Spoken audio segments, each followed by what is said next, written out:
Bonjour. Alors aujourd'hui, on va regarder le morceau The Galway Piper. C'est un morceau irlandais et il utilise la deuxième position et la septième position.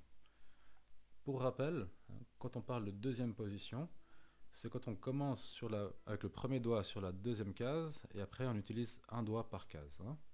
Donc c'est-à-dire le deuxième doigt sur la troisième, le troisième doigt sur la quatrième, le quatrième doigt sur la cinquième. Et comme on commence par la deuxième case, on dit qu'on est en deuxième position. Donc logiquement, quand on parle de septième position, c'est la même chose en commençant de la septième case. C'est quelque chose qui est important parce que ça permet d'avoir de l'ordre dans les doigts et c'est quelque chose qui est même plus qu'important, indispensable ici.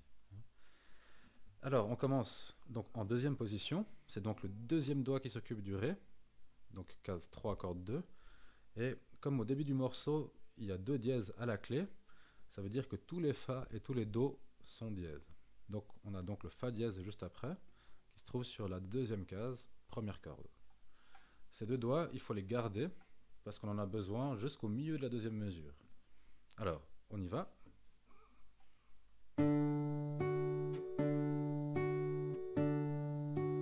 Voilà, donc quand on joue ces deux basses en même temps, enfin la basse et puis le Ré, les deux Ré, je trouve que c'est pratique de mettre le pouce un peu plus sur la gauche pour éviter que les doigts se gênent en jouant. Si on met le pouce comme ça va tout seul. Ça évite aussi que la main saute. On ne veut pas que la main parte loin de la guitare, elle doit au contraire rester ici. Une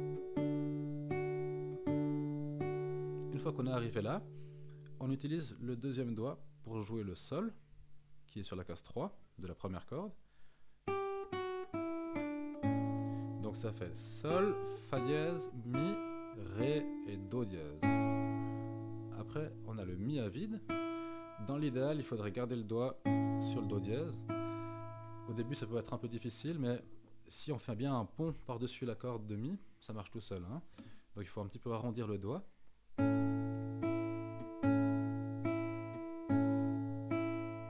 Et on revient sur le Fa dièse. Fa dièse, Mi, Ré, Do dièse, Ré. Voilà. Alors si je répète toute cette première ligne, ça fait Ré, Fa dièse, 3 fois. Sol, Fa dièse, Mi, Ré, Do dièse.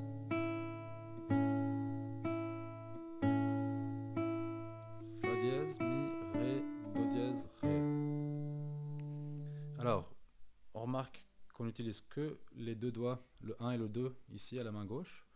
Et pour l'instant, on n'utilise pas l'annulaire. Je crois qu'on l'utilisera d'ailleurs pas du tout dans le morceau. Donc c'est le pouce, l'index et le majeur qui travaillent à la main droite. Les doigts sont marqués sur la partition au début. Et si c'est pas marqué, il faut toujours alterner les doigts. Alors, une fois qu'on est arrivé sur la deuxième ligne, ça commence de la même manière que la première, c'est-à-dire avec le Ré Fa dièse, qu'on va de nouveau tenir.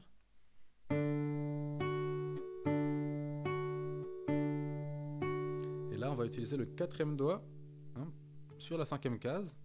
Normalement, si on le pose, il se met tout seul sur la cinquième case. Peut-être qu'il faut un petit peu chercher loin au début, mais ça va venir, la souplesse va venir assez vite. Donc, je répète.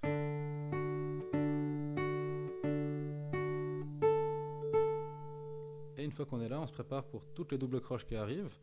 De nouveau, à part les deux là qu'on vient de jouer, on va utiliser que le 1 et le 2 ici.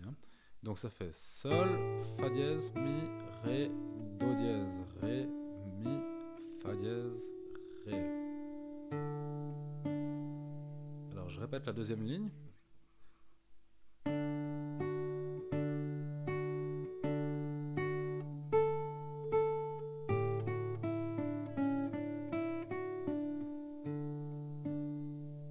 Voilà.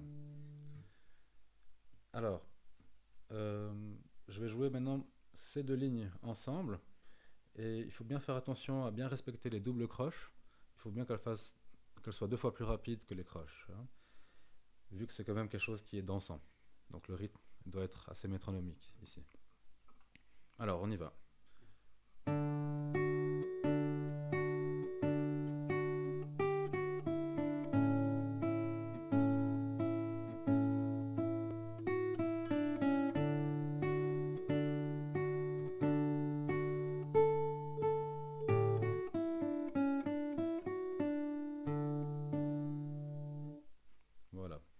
Dernière remarque, je conseille de faire attention aux basses, parce que si on ne fait pas attention, on risque de se tromper entre le ré et le la, et ça change beaucoup. C'est pas la, on n'utilise pas ces deux basses dans la même situation dans ce morceau. Alors faites attention à ça.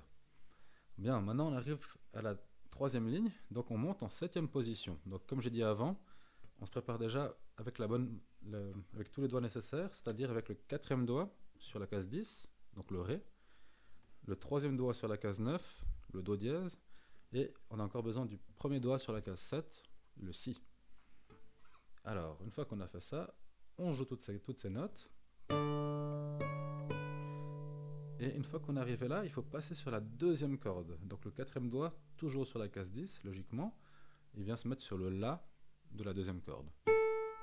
Après, on a le deuxième doigt, toujours sur la case 8, qui joue le sol de la deuxième corde, et le fa dièse de la deuxième corde avec le premier doigt.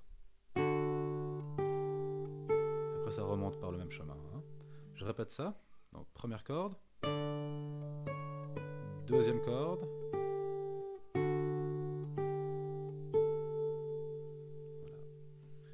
Après, on a presque la même chose, sauf que les trois dernières notes sont un petit peu différentes. Alors, et une fois qu'on arrive là, donc c'est le fa dièse comme avant. Là, on va tout de suite sur le la. Et ici, on va jouer le mi qui se trouve sur la troisième corde, case 9. L'autre possibilité ici serait de jouer le mi à vide. Alors, selon la couleur, je trouve que le mi à vide est un petit peu criard comme ça. C'est peut-être un peu moins joli que le mi ici. Mais c'est une question de goût après, ça aussi. Alors, je répète ces deux mesures. Donc, la deuxième partie de la troisième ligne.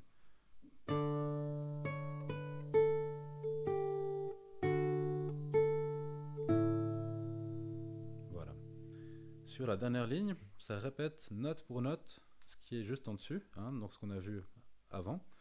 Donc si je joue toute cette deuxième partie jusqu'à la moitié de la dernière ligne, ça donne comme ça.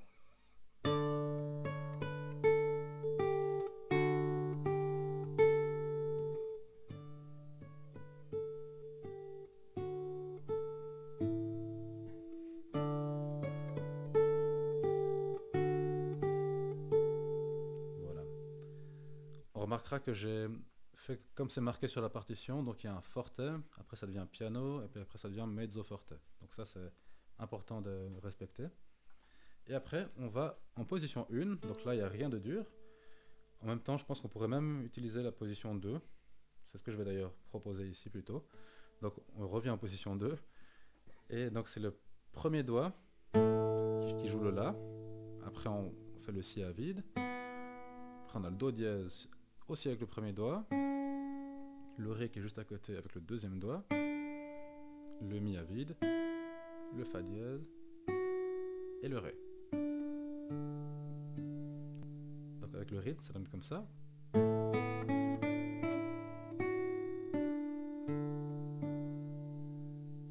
Voilà. Alors pour terminer, je vais jouer le morceau en entier et je pense que ça peut être un très bon exercice de jouer en même temps que moi. Alors on y va. 1, 2.